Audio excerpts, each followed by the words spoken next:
are leaders? Are they just born? Are they created?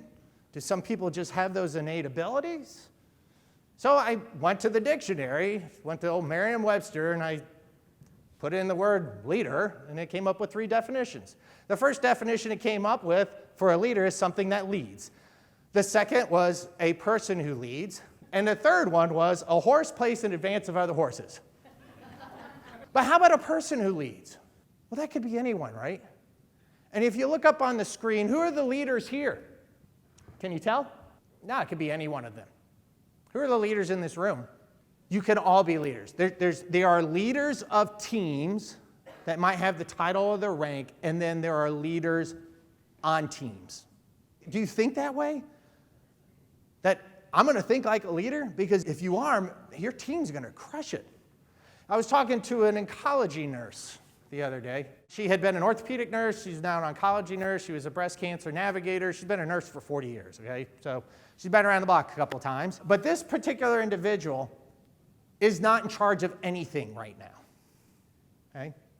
She's not in charge of a group. She's not in charge of a team. In fact, what her responsibility is to follow up with patients when they leave the hospital to make sure that they're getting their right appointments set up and that they have the right medication and things are being taken care of.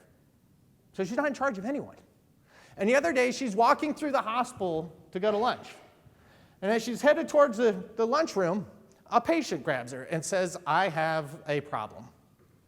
What do you think she does? No, you know what, go down here, you need to go talk to these people. I'm on my break. Absolutely not. She stopped, grabbed the patient by the hand. "What's your problem? Please explain it to me." "Okay, who have you been working with? Let's go figure it out." And ran that problem to the ground. And I asked her why. And she said this, that a leader is whoever is standing before you, in this case the patient, who is willing to accept responsibility. And oh, by the way, it's not based on rank, title, or position. Customer call comes in. They got a problem. "Not my department. Let me transfer you." Okay. New employee can't log in. "Hey, call IT. They're down over there somewhere." That trailer shows up unexpectedly. "Oh, yeah, just go in. You find somebody in the warehouse. I'm off to lunch." Absolutely not. Think like leaders. Act like leaders. Take charge of the problem. And even if it's way out of your league, find someone who can handle it and make sure that it gets done. Okay.